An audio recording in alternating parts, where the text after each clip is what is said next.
Close your eyes. Now imagine a land where time doesn't move. It breathes. Where the morning air carries the hum of ancient chants. Where golden pagodas pierce through the mist like memories rising from a forgotten past. This is Myanmar, a place where faith doesn't shout, it whispers. Where devotion isn't displayed, it's lived. Every brick in every temple, every lotus carved into every wall, holds centuries of silent belief.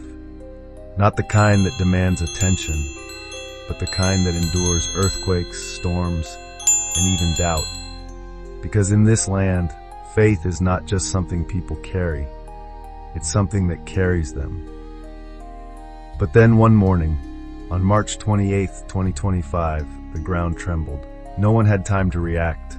Mandalay, the sacred heart of Buddhism in Myanmar, became the epicenter of a devastating 7.7 magnitude earthquake. Pagodas crumbled. The earth split open. Thousands never got the chance to say goodbye. Over 500 temples damaged. Thousands of homes flattened. More than 2,000 lives lost in under 3 minutes. The world was shaken. I watched every live broadcast, my chest tightening with each collapsed temple, each home swept away, each family left to sleep beneath the cold night sky. But what I couldn't look away from wasn't the destruction. It was the stillness. That extraordinary calm in the eyes of people who had lost everything. Not every frame was perfect, but you could see a grandmother sitting by a makeshift tent, quietly turning her prayer beads. A line of people passing water bottles and bags of rice, no pushing, no chaos, just presence and compassion. In a land where the earth was still trembling, the human spirit stood firm, like an ancient Buddha statue, unmoved for centuries. How does a country that has endured so much keep rising again? I believe there's only one answer: faith. Not the kind built into temples, but the kind that lives inside the hearts of Myanmar's people. And if there's one thing I believe without doubt, it's this. Buddhism here will not only survive, it will rise again and continue to spread its light, just as it has done for thousands of years.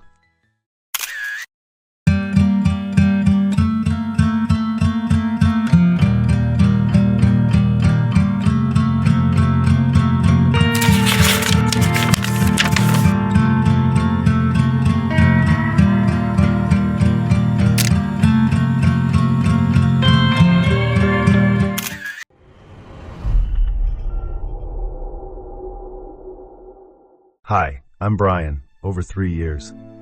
I've been studying Buddhism. I've had the opportunity to visit Myanmar. I still remember my first time in Myanmar. It was a dry season morning, just before the sun had fully risen.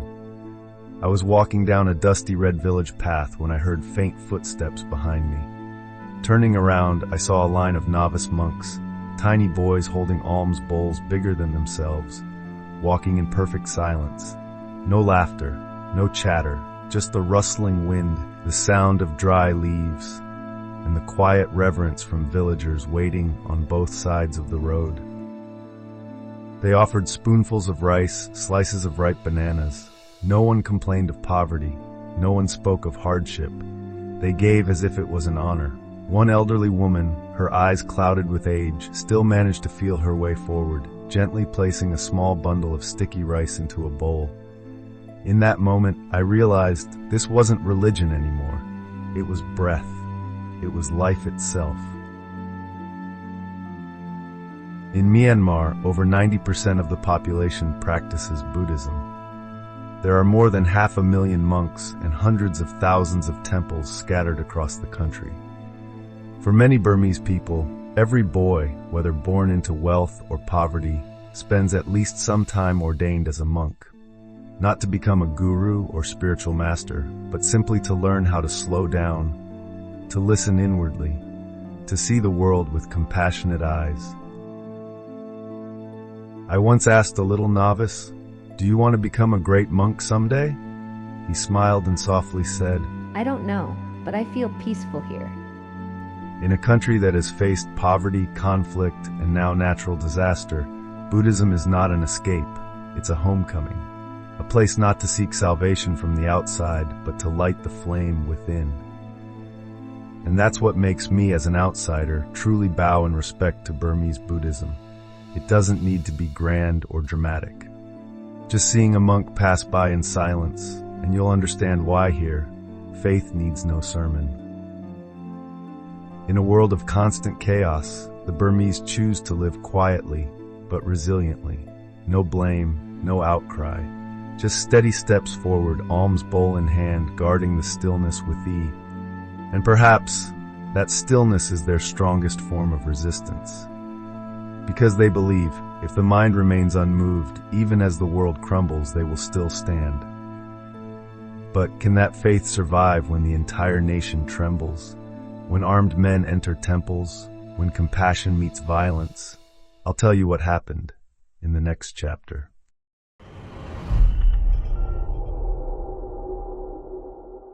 When I began learning about Buddhism in Myanmar, there was one event I could never forget, the Saffron Revolution of 2007. It was a moment in modern history when monks didn't stay hidden in their monasteries. They walked out into the streets and faced down an armed regime. They held no weapons. They chanted no political slogans. Dressed in saffron robes, barefoot, they marched in complete silence. I've only seen those images in documentaries and reports, but they held a power I can't fully describe, a symbol of nonviolence, of a mind that stays still amidst the storm. For decades, Myanmar lived under one of the world's most oppressive military regimes.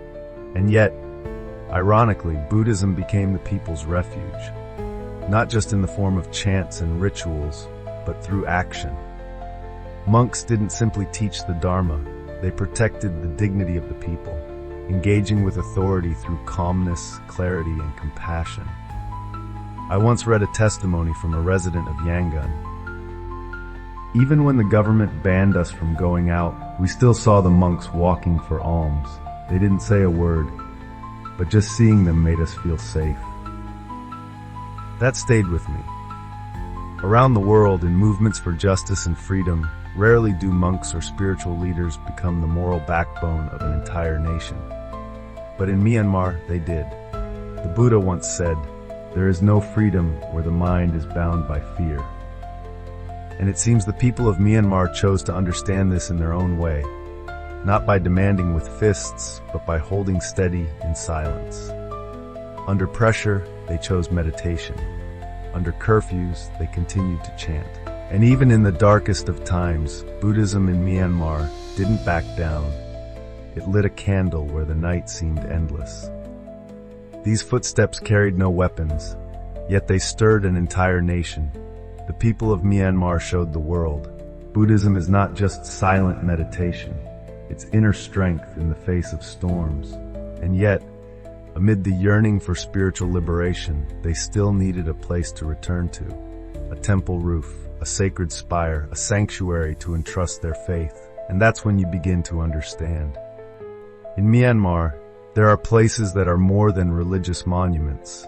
They are the living heartbeat of a nation. Whether they still stand or now exist only in memory after the tremors have passed.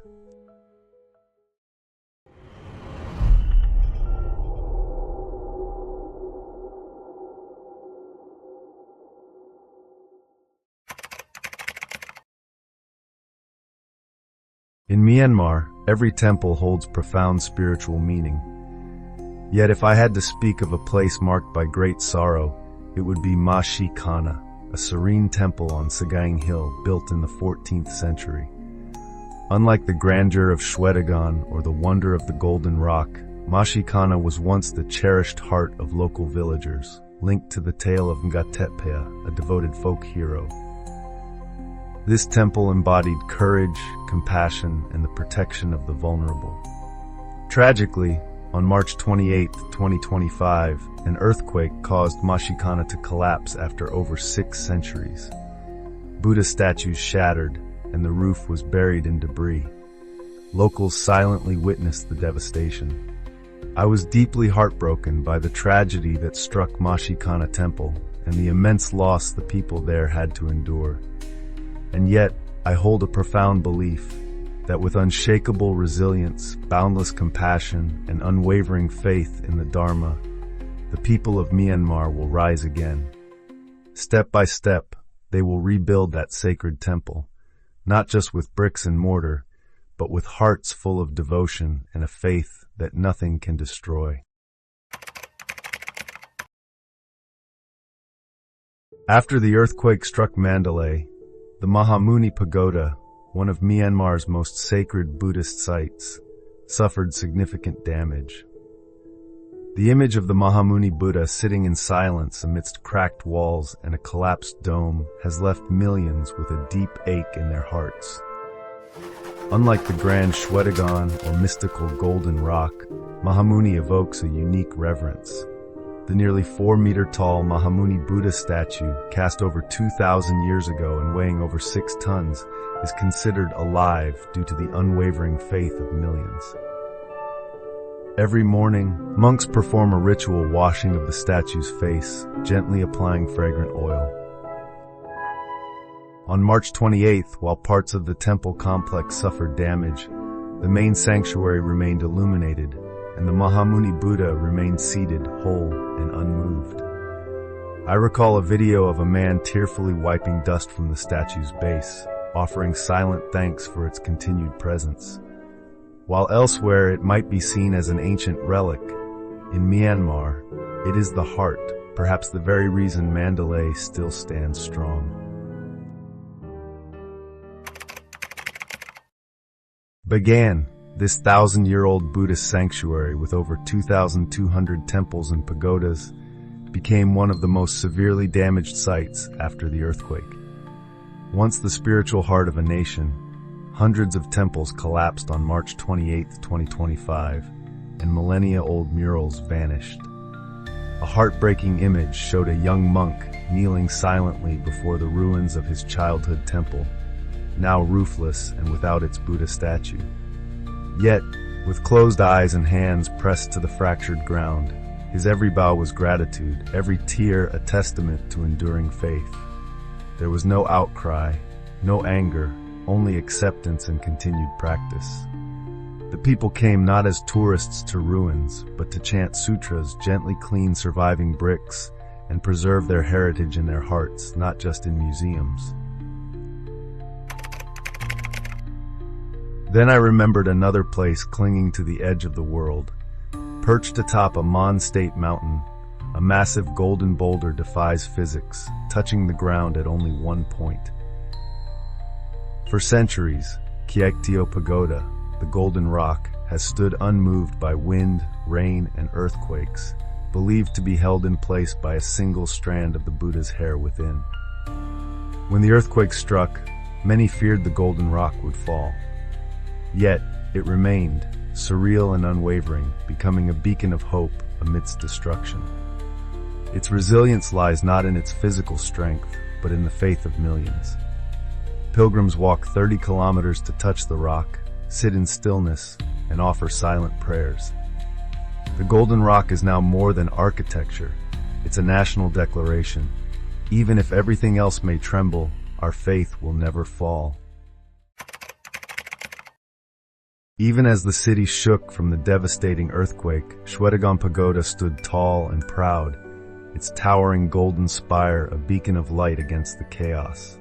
Witnessing this scene, even though I have never set foot in Yangon, I could almost feel the presence of an eternal, sacred flame, a testament to the unwavering spirit of the Myanmar people.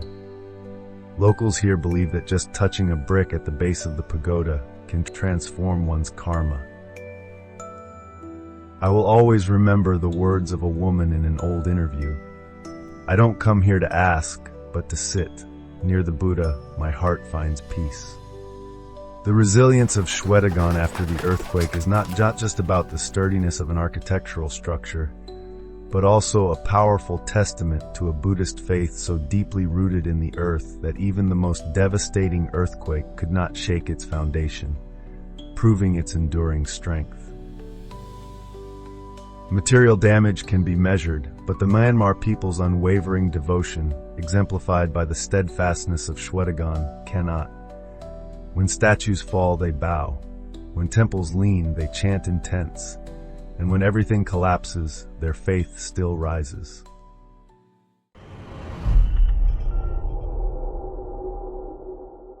Now I wonder, what will become of Myanmar?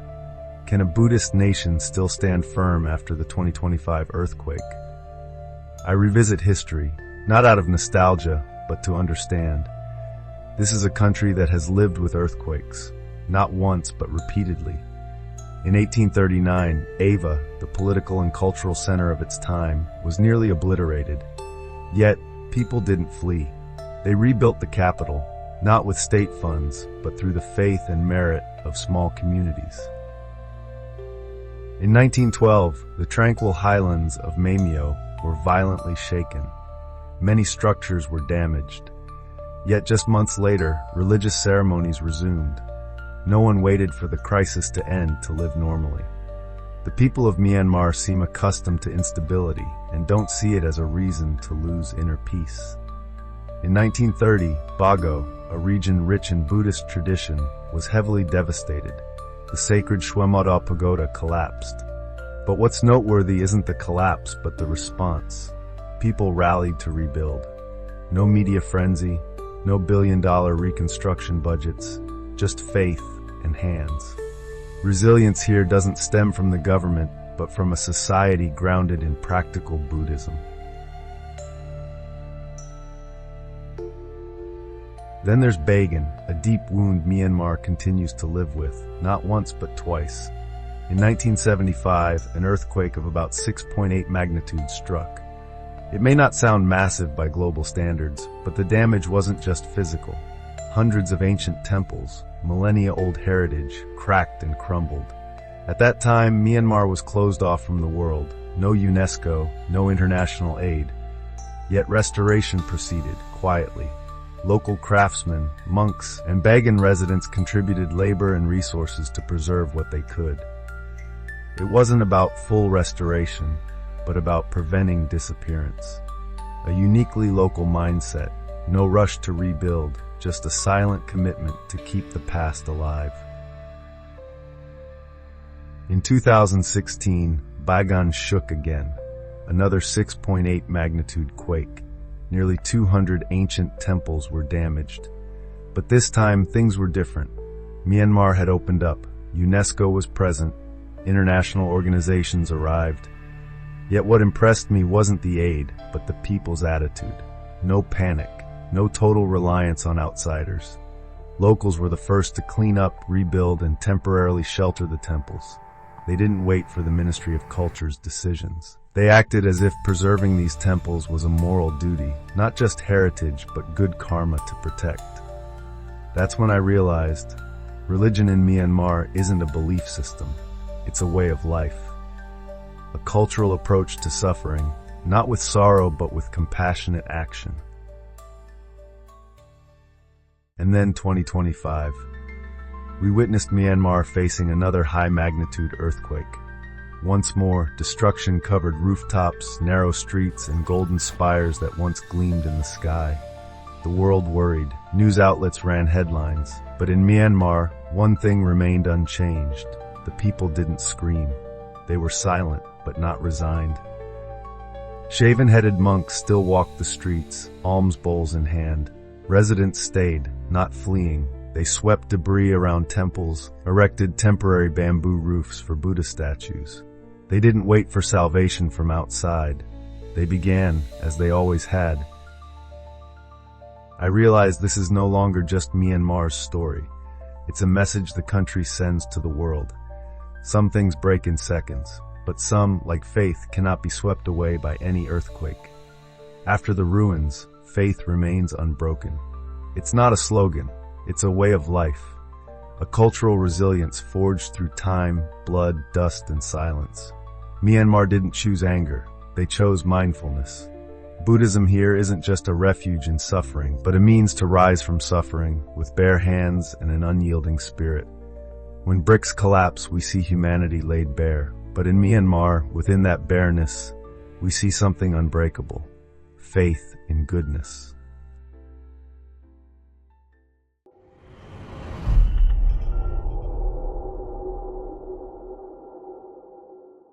I am not Myanmar, but today I want to take a minute, a true minute, to pray for them. Ordinary people striving to rebuild their faith amidst the ruins, not because anyone compels them to believe, but because faith has been part of their flesh and blood since birth.